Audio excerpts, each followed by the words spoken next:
नमस्कार दोस्तों, स्वागत है आप सभी को आपके अपने YouTube चैनल मैथ क्लासेस में। मेरे प्यारे दोस्तों, तो आज से हम एक नया चैप्टर को शुरू करने वाले हैं जिसका नाम क्या है, निर्देशांक ज्यामिति। ये चैप्टर थर्ड है और इस थर्ड चैप्टर का नाम है निर्देशांक ज्यामिति। तो इसको आज हम शुरू करने वाले हैं और इसके अध्याय को बनाने से पहले हम इसके बारे में जान लेते हैं कि निर्देशांक ज्यामिति किसको कहते हैं और किस प्रकार से हम आगे एक्सरसाइज को बनाएंगे। तो आइए मेरे साथ बने रहिए आप वीडियो के अंत तक और आपको हम एक एक करके निर्देशांक ज्यामिति के बारे में बताएंगे। तो देखिए, निर्देशांक ज्यामिति को मान लीजिए कि कोई एक बिंदु दिया हुआ है, ठीक है, या हम इस प्रकार से आपको कहें कि आप स्कूल जा रहे हैं, ठीक है। कोई व्यक्ति ने आपसे पूछ लिया कि आपकी जो स्कूल जा रहे हैं वो कितनी दूरी है, तो आपका उल्टा एक क्वेश्चन हो जाएगा क्या कि हमारी स्कूल की दूरी जो आप पूछ रहे हैं वो कहाँ से, अभी जो हम खड़े हैं वहां से, या हमारे घर से, या हमारे मित्र के घर से, कहीं से ना कहीं एक बिंदु की तो और आवश्यकता होगी ना। मान लीजिए कि ये आपका स्कूल है, ठीक है, किसी व्यक्ति ने ये पूछ दिया कि स्कूल की दूरी है, तो कहीं ना कहीं तो उसका और एक कि मेरे घर से या मेरे दोस्त के घर से, तो कहीं ना कहीं एक और बिंदु तो चाहिए जिससे हम इसके बीच की डिस्टेंस बता सकते हैं कि भाई ये 5 किलोमीटर है या 2 किलोमीटर है या जितने किलोमीटर है। कहीं ना कहीं हम एक और बिंदु, तो एक हमारे वैज्ञानिक हुए ग्रीक वैज्ञानिक या मैथमेटिक्स, जिनका नाम क्या था, मेनाइचमस। ये एक क्या हुए, मैथमेटिक्स हुए। इन्होंने बताया कि हम किसी भी चीज की दूरी तभी पता कर सकते हैं जब हमें दो बिंदु दिया हुआ रहेगा। मान लीजिए कि ये पटना है, ठीक है, इसकी लोकेशन ये हो गई, इसकी लोकेशन ये मुजफ्फरपुर है, तो कहीं ना कहीं ये दो बिंदु हुई ना, तब ना हम पता कर सकते हैं कि इस पटना और मुजफ्फरपुर की बीच की डिस्टेंस कितनी है। मान लीजिए ये दिल्ली है और हमें दूसरी बिंदु पता ही नहीं है कि हमें, तो हम कैसे पता चले कि कहीं से दिल्ली की दूरी कितनी, कहाँ से, बिहार से, झारखंड से, उत्तर प्रदेश से, कहीं ना कहीं एक और बिंदु की हमें आवश्यकता हो गई। तो मेनाइचमस साहब ने यही हमको बताया कि अगर हम किसी चीज की दूरी या डिस्टेंस पता करते हैं तो उसके लिए हमें दो बिंदुओं की आवश्यकता हुई। जैसे जैसे ये डेवलप हुआ तो एक और हमारे गणितज्ञ हुए उमर खयाम, इनका नाम था क्या, उमर खयाम। इन्होंने कहा कि नहीं, आपकी बात से हम सहमत है कि हमें दो बिंदुओं की आवश्यकता होगी, लेकिन बिंदुओं के साथ साथ हमें दिशा की भी आवश्यकता होगी। कैसे, तो हम आपको बताते हैं, गौर से बिल्कुल आप अच्छी तरीके से देखिएगा। मान लीजिए ये चौराहा है, ठीक है, और ये आपका घर है यहाँ पर, ठीक है। रास्ता तो हमेशा सीधी नहीं होती है, ये चौराहे पर आपका यहां से कोई क्या रिलेशन में, रिलेटिव में कोई आया, यहां पर वो आके पता अति आ गया। अब यहां से आए कि उसको रास्ता मालूम नहीं है कि कहां हम जाएं, ठीक है। मेनाइचमस के हिसाब से कि इन्होंने कहा कि आप यहां से ऐसे मुड़ जाइए, यहां से ऐसे आ जाइए, यहां से ऐसे आ जाइए, यहां से ऐसे चले जाइए, यहां से ऐसे, यहां से ऐसे, यहां से ऐसे, यहां से ऐसे, यहां से ऐसे, 2 किलोमीटर आगे चलिए और 4 किलोमीटर के बाद मेरा घर आ गया, ऐसे, ठीक है। ये तो ये गया। मान लीजिए कि आप आ रहे हैं, आपको कहेगा भाई सीधे चले जाए, सीधे कहाँ भाई, सीधे इधर जाएं या इधर जाए या इधर जाए या इधर जाए, इधर से तो हम आए, चलिए इधर का रास्ता नहीं। अब सीधे किसके सीधे जाए, आप जब तक वो जो रिलेटिव आपके आ रहा है, जब तक आप उसको दिशा नहीं बताइएगा वो कहाँ से आएंगे। तो उमर खयाम साहब ने यही बताया कि हमें तो दो बिंदुओं की आवश्यकता पड़ती है, किसी भी बीच की दूरी डिस्टेंस निकालने के लिए हमें दो बिंदुओं की आवश्यकता पड़ेगी, लेकिन उसके साथ हमें दिशा की भी आवश्यकता पड़ेगी। तब ना, अगर ये यहाँ पर चौराहे पर है तब ना हम इसको कहेंगे कि 2 किलोमीटर आप उतर आइए और फिर उसके बाद पूरब चले जाइए, फिर पश्चिम में आ जाइए, फिर दक्षिण में चले जाइए। तो ये सब क्या दिखाता है, एक दिशा को दिखाता है ना, कि यहाँ से हम यहाँ ऐसे मुड़े। तो मेनाइचमस उमर खयाम साहब ने ये दिशा की परिभाषा दी कि नहीं, हमें बिंदुओं के साथ साथ दिशा की भी आवश्यकता होगी, तभी जाकर हम पूर्ण रूप से एक स्थान से दूसरे स्थान तक पहुंच सकते हैं और उसके बीच की डिस्टेंस हम निकाल सकते हैं। फिर जब ये और डेवलप हुआ तो एक हमारे तीसरे गणितज्ञ हुए, ये फ्रांसीसी गणितज्ञ हुए, इनका नाम था क्या, रेने दकार्ते। रेने दकार्ते ये एक दिन क्या थे कि बिस्तर पर लेटे हुए थे। इनका कहना था कि हम बिस्तर पर लेटे हुए अधिक गहन अध्ययन कर सकते हैं और अधिक चिंतन कर सकते हैं ताकि हम नए नए चीजों को आविष्कार कर सकते हैं। तो ये बिस्तर पर लेटे हुए थे और इन्होंने एक छत पर एक, जैसे घर में नहीं लगा रहता कहीं पर पंखा रहता है और पंखा पर आप देखिएगा कि ये डिजाइन बना रहता है ना, ऐसे तरह तरह के डिजाइन बना रहता है ना, मान लेते ये डिजाइन है। उन्होंने देखा कि ये जो बिंदु है हमारे छत से ये इसकी स्थिति क्या हो सकती है। तो यहाँ पर देखिए ये ऐसे, ये छत था है ना, यहाँ पर ये कटान बिंदु, ये मूल बिंदु हो गया।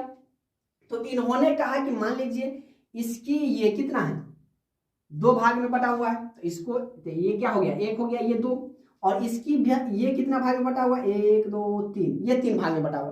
तो इसकी स्थिति को इन्होंने क्या दिखाया कि इसकी स्थिति को हम क्या दिखा सकते हैं, 2 और 3 दिखा सकते हैं। और इसी पूरे को इन्होंने क्या नाम दिया, निर्देशांक। इन्होंने रेने दकार्ते साहब ने इसका नाम दिया कि यही क्या हो गया, निर्देशांक। इसको और गहन अध्ययन तरीके से और सरल भाषा में पढ़ने के लिए इन्होंने एक कार्तीय तल का निर्माण किया, जो हम आपको अभी दिखाते हैं। तो ये देखिए एक ये क्या हो गया, नंबर लाइन हो गया। ये हम अच्छी तरीके से जानते हैं कि बीच में हमारा क्या होता है, ये 0 हो गया। और आप जानते हैं कि हम जब राइट की ओर चलते हैं तो वो प्लस में, और लेफ्ट की ओर चलते हैं तो वो माइनस में हो जाएगा। तो इधर की ओर चलते हैं तो हम इसको क्या करते हैं, बराबर भागों में बांटते हुए चलते हैं। इधर भी बराबर भागों में बांटते हुए चलते हैं। ये 1 2 3 4 5 हो गया। ये -1 -2 -3 -4 -5, ये हो गया नंबर लाइन।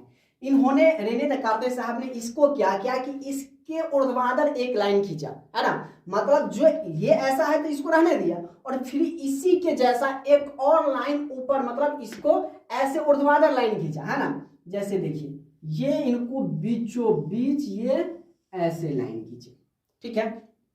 अब देखिए ये क्या हो गया, इस प्रकार से हो गया। इन्होंने कहा देखिए ये ऊपर चला गया और ये नीचे हो गया, तो ऊपर की ओर हमारा प्लस में हो जाएगा और नीचे की ओर क्या हो जाएगा, माइनस में। ये देख रहे हैं ये क्या आ गया, ऐसे मुड़ रहा है, ऐसे मुड़ा और ऐसे मुड़ते मुड़ते क्या आ गया, यहां तक आ गया, ठीक है। ये बस आपको समझने के लिए है। और ये ऊपर में क्या हो गया, प्लस में हो गया, है ना, और नीचे में क्या हो गया, माइनस में हो गया। तो ये देखिए 1 2 3 4, -1 -2 -3 -4 -5। अब देखिए तो इन्होंने रेने दकार्ते साहब ने कहा कि इन जो नीचे में है इसको हम क्या कहेंगे, क्षैतिज रेखा कहेंगे। क्या कहेंगे, क्षैतिज लाइन या क्षैतिज रेखा, ठीक है। और ऊपर वाला को हम क्या कहेंगे, ऊर्ध्वाधर कहेंगे। क्या करेंगे, ऊर्ध्वाधर। इन्होंने इसका नाम ऊर्ध्वाधर दिया। अब इसके अलावा कहा कि इसको हम क्षैतिज के अलावा इसको हम एक्स अक्ष भी कहेंगे। इन्होंने इसका नाम एक्स दिया, और इधर एक्स डैश, इधर क्या हो गया वाई, और इनको वाई डैश। इसका दूसरा नाम क्या हम कह सकते हैं, एक्स अक्ष, और ऊपर वाला को क्या कह सकते हैं, वाई अक्ष, ठीक है। अब देखिए इन्होंने कहा कि एक्स, ये तो क्या है, ये पूरे लाइन क्या हो गया, एक्स अक्ष, चाहे वो प्लस में हो या माइनस में। ऊपर वाला में भी वाई और वाई डैश हो गया, तो ये पूरी क्या हो गया, लाइन वाई अक्ष हो गया, ये पूरी लाइन एक्स अक्ष हो गया, ठीक है। इन्होंने कहा कि एक्स डैश के ऊपर इधर वाला क्या हो जाएगा, माइनस में, और डैश वाला भी ये क्या हो जाएगा, माइनस में हो जाएगा, ठीक है। ये हमारा क्या यहां पर पूरा कटा, तो इसका नाम इन्होंने क्या रखा, मूल बिंदु। क्या हो गया, इसको क्या कहेंगे हम, मूल बिंदु कहेंगे, ठीक है। ये आप देख सकते हैं, ये मेरे पास क्या है, सादा पेज है, ठीक है। अब देखिए इसको हम 4 भाग में बांटते हैं। एक बार इसको हम ऐसे मोड़ दिए, ठीक है। ये इसको हम एक बार ऐसे मोड़ दिए, ठीक है। अब देखिए ये क्या भागों में बट गया, ये 4 भागों में बट गया, 1 2 3 4 भाग में बट गया ना। ये देखिए ये भी ऐसे, इसको हम एक बार ऐसे मोड़ दिए और एक बार ऐसे मोड़ दिए। ये भी क्या भाग में बट गया, 4 भाग में, 1 2 3 4। ये देखिए बिल्कुल इस पेज की तरह, है ना, सेम हो गया। ये देखिए ये हो गया हमारा एक्स अक्ष, और ऊपर वाला क्या हो गया, वाई अक्ष। अब देखिए अब इसको हम क्या कहेंगे, इस वाला को हम प्रथम चतुर्थांश। अब ये क्या है, 4 भागों में बटा गया ना, तो सब चतुर्थांश हो गया, ये भी चतुर्थांश, ये भी चतुर्थांश, ये भी चतुर्थांश, और ये भी चतुर्थांश। तो इसको हम क्या कहेंगे, प्रथम चतुर्थांश, ठीक है। इसका नाम हमने दे दिया प्रथम चतुर्थांश। इसका नाम हमने दिया क्या, द्वितीय चतुर्थांश। इसका नाम हमने दिया तृतीय चतुर्थांश और इसका नाम हमने दिया क्या, चतुर्थांश, है ना। इसका नाम हमने दिया चतुर्थांश, या इसको आप ऐसे कर सकते हैं फर्स्ट, सेकेंड, थर्ड और ये हमारा हो गया फोर्थ। अब आप लोगों के मन में एक क्वेश्चन उठ रहा है और वो क्वेश्चन उठना भी लाजमी है कि सर हमने इसको जो प्रथम चतुर्थांश आपने माना, हम इसको क्यों नहीं मान सकते, ये बेटर हो सकता है ऐसे, या हम इसको क्यों नहीं मान सकते, या आप इसी को माने तो जैसे घड़ी की सुई इस प्रकार से चलती तो इस प्रकार से क्यों नहीं, प्रथम द्वितीय तृतीय चतुर्थ। तो देखिए आप मान लीजिए कि आप 5 से लेके 5 या 5 क्लास से ऊपर से लेके हम लोग क्या पढ़ते आ रहे हैं, 10 कोण बनाते आ रहे हैं ना। ये क्या हो गया, एक लाइन है, इसी पर हम कोण बनाते हैं ना। मान लीजिए हम कोण कैसे बनाते हैं, इस पर से ऐसे ऐसे ऐसे, एक लाइन जब ऊपर जाती है ये समकोण ऐसे ऐसे ऐसे। कभी आपने कोण नीचे की ओर बनाया है या इधर से बनाया है, नीचे की ओर बनता है, नीचे की ओर जब कोण बनेगा तो वो माइनस में होगा, है ना। आपने कभी ऐसे उल्टा बनाया है, जैसे घड़ी चलती है तो उस प्रकार से आपने कोण बनाया नहीं, घड़ी के हमेशा विपरीत की ओर हम लोग कोण बनाते हुए चलते हैं। घड़ी जैसे इस प्रकार से घड़ी की सुई किससे चलती है, इससे चलती है ना, ऐसे चलती है। लेकिन आपने कभी ऐसे बनाया है यहां से कि नहीं ये हमारा इधर से हो जाएगा, इधर से हमने कोण बनाया है नहीं, नेवर। इसीलिए ये देखिए ये क्या हो रहा है, ऐसे हमने जो ऊर्ध्वाधर लाइन खींचे तो हमने ऐसे खींचा है ना कि हमने ऐसे खींचा है। तो इसीलिए ये हमारा क्या हो जाएगा, प्रथम चतुर्थांश, ये द्वितीय चतुर्थांश, ये तृतीय चतुर्थांश और ये चतुर्थ चतुर्थांश। रेने दकार्ते साहब ने यही बताया कि नहीं हम इसको प्रथम ही मानेंगे, इसको द्वितीय मानेंगे, इसको तृतीय और इसको चतुर्थ। हम ऐसे जैसे घड़ी की सुई चलती है वैसे हम नहीं मानेंगे वैसे। अब देखिए इसको हम और क्या करते, प्रथम चतुर्थांश के अलावा और क्या कर सकते हैं। देखिए ये भी क्या है, ये भी क्या है, एक्स अक्ष है, ये वाई अक्ष है। इससे पहले हम आपको बता देते हैं कि रेने दकार्ते साहब जब इसको कार्तीय तल का, इस पूरे को हम क्या कहते हैं, कार्तीय तल। इन पूरा का नाम इन्होंने क्या दिया, कार्तीय तल। अब देखिए कार्तीय तल से तो उन्होंने कहा कि नहीं, पहले जो हम मान अगर इस पे किसी बिंदु को दर्शाना है तो पहले हम x को दर्शाएंगे, उसके बाद y को दर्शाएंगे, ठीक है। इन्होंने क्या कहा कि नहीं, पहले हम x वाला को दर्शाएंगे, x वाला बिंदु को, उसके बाद हम कॉमा लगाएंगे, उसके बाद y वाला बिंदु को हम दर्शाएंगे।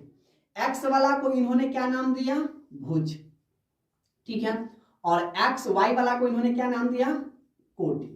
इसी को हम क्या कहते हैं, भुज और कोटि। तो x वाला का नाम भुज और y वाला का कोटि।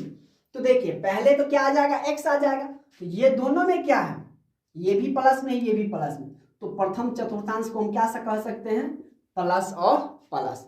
पहले x, अब तो पहले दोनों प्लस है तो दोनों प्लस। दूसरे वाला को क्या सकते हैं, अब देखिए x पहले हम लिखते हैं, है ना, तो क्या है पहले, तो ये क्या हो जाएगा माइनस कॉमा और ये प्लस। तो दूसरे चतुर्थांश में क्या आ जाएगा, ये एक नंबरी में बड़ा आता है कुछ अतिथिंत में, इसलिए आप 9th से पढ़ते हुए अच्छी तरीके से चलिए जाके आगे क्लास में दिक्कतों का सामना ना करना पड़े। दूसरे चतुर्थांश द्वितीय चतुर्थांश को हम क्या कह सकते हैं, माइनस प्लस। तृतीय में देखिए दोनों x वाला भी माइनस में और y वाला भी माइनस में, तो क्या हो जाएगा माइनस और माइनस हो जाएगा। चतुर्थ में देखिए x वाला क्या है, प्लस है, और y वाला क्या है, माइनस, तो इसका नाम क्या देंगे हम, प्लस और माइनस दे देंगे। अब देखिए कुछ पॉइंट आपको दिया रहेगा, हम आपको बताते हैं कि इस कार्तीय तल पर किस मूल बिंदु को या कोई भी बिंदु रहेगा तो हम उस कार्तीय तल पर किस प्रकार से उसको अंकित करेंगे। तो मान लीजिए कि कोई बिंदु आपको दिया है क्या, 8 4 माइनस का 4 माइनस का 2, 6 माइनस का 2, 8 माइनस का 8 और 4, और दिया रहेगा आपका माइनस का 6 माइनस का 2, या और किसी प्रकार का मूल बिंदु आपको दिया रहेगा, बिंदु निर्देशांक, और इसको कहेगा कि आपको कार्तीय तल पर दिखाने के लिए। तो देखिए ये हो गया ऐसे, ये हो गया ऐसे। अब 8 लंबा हो जाएगा तो 8 हम नहीं लिखते हैं, है ना, -2 लिख देते हैं, और 8 लिखने के लिए तो लिख सकते हैं, लेकिन ये क्या हो जाएगा, लंबा हो जाएगा, हम बड़ा बन जाएगा। तो आपको हम बताएंगे कि वो भी कैसे। तो इसको हम क्या लिखेंगे, 0, जहां पर ये हमारा मूल बिंदु रहेगा, ये क्या हो जाएगा, हमारा 0 हो जाएगा। अब मान लीजिए 0 और 3 रहेगा, या आपका 4 और 0 रहेगा, ये सब हम आपको मूल बिंदु आपको दिखाते हैं, ठीक है। 1 2 3 4 5, इसको आगे भगा के 6, 1 2 3 4 5 6, ये भी 1 2 3 4 5, ये 6, इसको थोड़ा और लाइन खींच देते हैं। ये हो गया 1 2 3 4 5 6, ठीक है।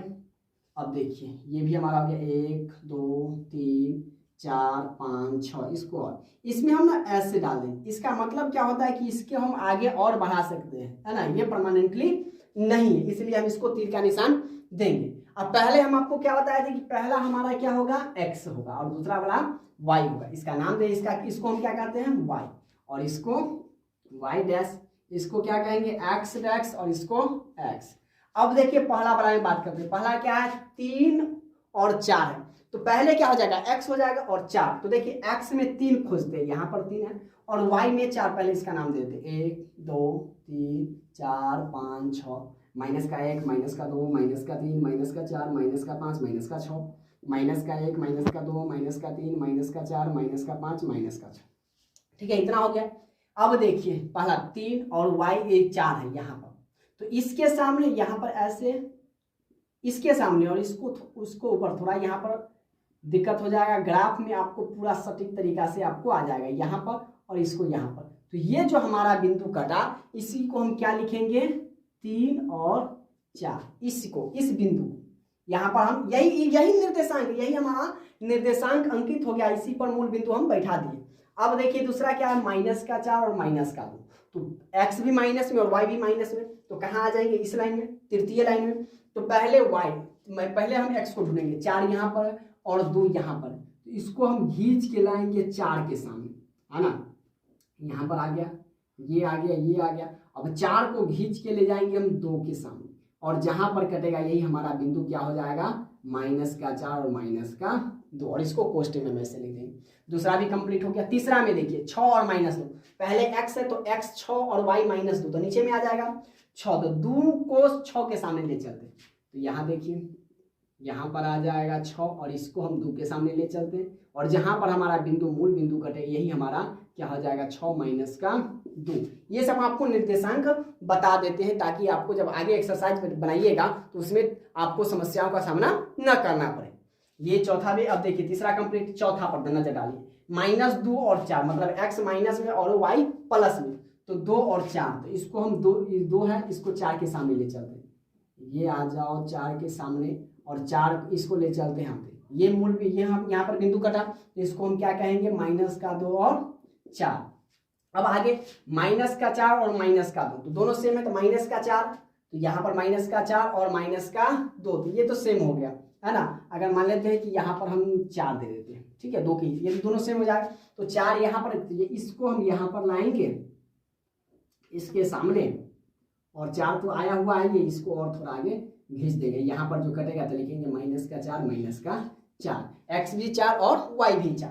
अब देखिए क्या है, 0 थे, तो x 0 और y थे, तो देखिए x 0 तो यहीं पर है और y कहाँ है हमारा, 3 यहाँ पर है, तो ये हमारा हो जाएगा, और यहाँ पर लिख देंगे हम 0 का 3। अब देखिए इसीलिए हम दिए 4 और 0, y क्या है, 0 है, और ये 4 दोनों प्लस में, तो y तो यहीं पर हो जाएगा ना, और x 4 है तो यहाँ पर आ जाएगा हमारा, तो यही क्या हो जाएगा, 4 और 0 अंकित हो जाएगा।